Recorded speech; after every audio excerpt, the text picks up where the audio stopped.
Rosa, ¿sabes que tu casa está en internet? La vi ayer buscando apartamentos. Eso me lo dijo Consuelo, un lunes por la mañana. Estaba en mi puerta con el teléfono en la mano y una expresión que yo nunca le había visto. No era susto. Era algo más parecido a no saber cómo decirme lo que tenía que decirme. Le pedí que entrara. Me senté. Me puso el teléfono delante. Era mi casa. Las fotos de mi cocina, de mi salón, de la habitación de invitados, el limonero del patio, la mesilla de noche de Ernesto. Todo. Publicado en una plataforma de alquiler vacacional con un precio por noche y un calendario de disponibilidad. El anuncio decía: acogedor apartamento en zona tranquila, perfecta para parejas. Llevaba 16 días activo.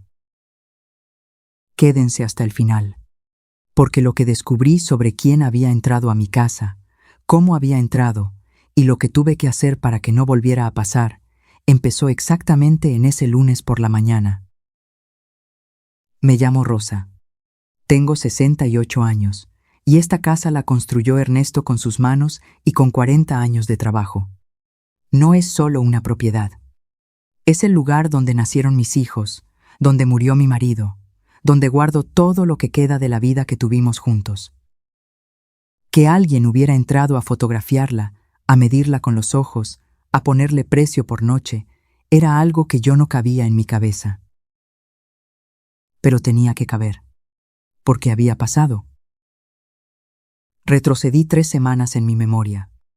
El viernes antes de Semana Santa, Patricia me llamó. Me dijo que Marcos y ella querían que me fuera con ellos ese fin de semana, que hacía tiempo que no salíamos juntos, que los chicos querían verme. Me insistió 3 veces en la misma semana. Yo al principio no quería ir. Tenía el jardín, tenía el limonero, tenía mis cosas, pero Patricia siguió insistiendo, y al final, el jueves por la tarde, hice una bolsa y me fui con ella. Estuve fuera desde el jueves noche hasta el domingo a mediodía. Cuando volví, la casa estaba exactamente como la había dejado. O eso creí. Ahora, mirando las fotos del anuncio en el teléfono de Consuelo, reconocí algo. En la foto del salón, el chal azul de Ernesto estaba doblado sobre el sillón de una manera distinta a como yo lo dejo siempre. Yo lo dejo extendido sobre el respaldo. En la foto estaba doblado en 4, puesto encima del asiento. Como si alguien lo hubiera movido para que no saliera en la imagen y luego lo hubiera dejado sin saber cómo lo encontró. Alguien había estado en mi casa ese fin de semana. Alguien con llave. Pensé en quien tenía llave de mi casa. Andrés tenía una copia desde hacía años. Patricia también.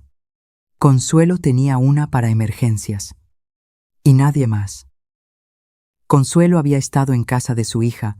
Ese fin de semana me lo había dicho ella misma. Andrés estaba en un viaje de trabajo que me había contado Andrés por teléfono el miércoles. Patricia había estado conmigo. Pero Patricia no había estado sola en su casa esos 3 días. Marcos estaba.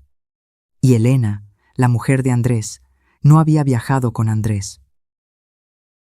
Me levanté, fui a la cocina, puse el café. Necesitaba pensar despacio, sin llamar a nadie todavía, sin moverme demasiado rápido. Ernesto decía que el error más caro que puede cometer alguien es actuar antes de entender, que la prisa es el lujo de los que no tienen nada que perder. Esa tarde le pedí a Consuelo que me mandara el enlace del anuncio al teléfono. Lo guardé. Luego busqué en la plataforma si había reseñas. Había 2. Ambas de ese fin de semana. 2 parejas distintas que habían pagado por dormir en mi casa, mientras yo estaba en casa de Patricia, comiendo su cocido y jugando con sus nietos. 2 parejas. En mi cama. En la cama donde murió Ernesto. Si alguna vez han llegado a casa y han sentido que algo estaba distinto, que alguien había tocado lo que no debía tocar, saben exactamente lo que sentí esa tarde. Suscríbanse al canal, porque Rosa todavía tiene mucho que contarles. Al día siguiente fui a ver a Gerardo. Le mostré el anuncio, las fotos, las reseñas, las fechas. Le expliqué el fin de Semana Santa, quién tenía llave, quién no había viajado.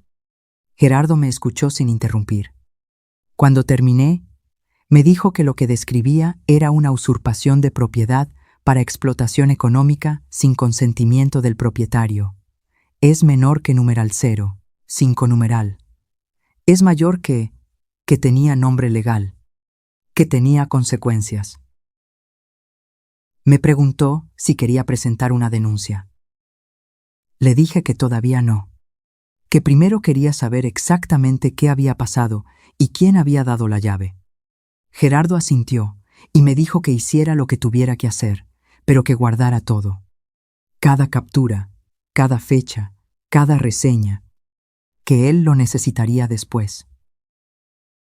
Esa noche llamé a Patricia. Le pregunté, sin rodeos, si Elena había estado en su casa ese fin de Semana Santa. Hubo una pausa. Me dijo que sí, que Elena había pasado el sábado con ellos.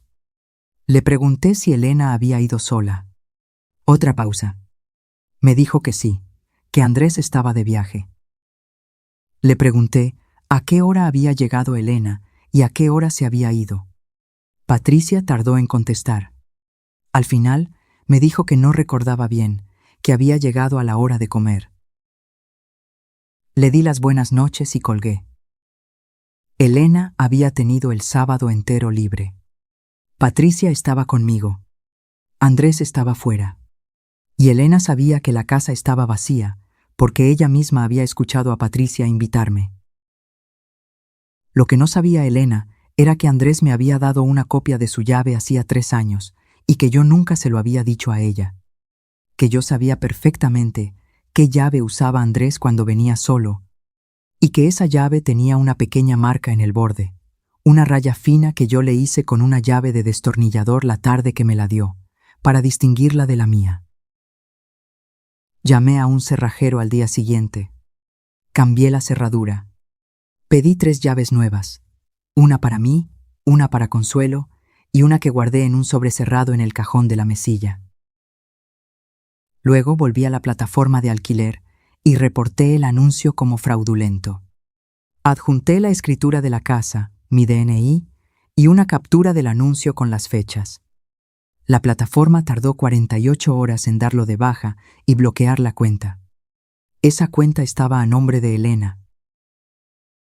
Cuando Andrés se enteró, me llamó. Me dijo que él no había sabido nada, que Elena lo había hecho sin contárselo, que estaba avergonzado. Le escuché. Le dije que lo creía. Luego le dije que necesitaba que me devolviera su copia de la llave, que la cerradura ya era nueva y que él ya no tenía acceso, que si necesitaba entrar alguna vez, me llamaba y yo decidía si abría o no. Silencio al otro lado. Luego me preguntó si iba a denunciar a Elena. Le dije que Gerardo tenía todo guardado, que lo que yo hiciera dependía de lo que Elena hiciera a partir de ese momento. Y colgué.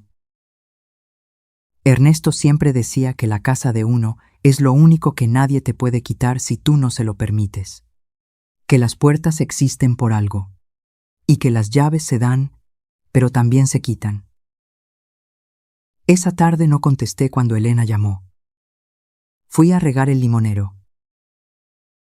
Yo soy Rosa, y todavía tengo mucho que contarles.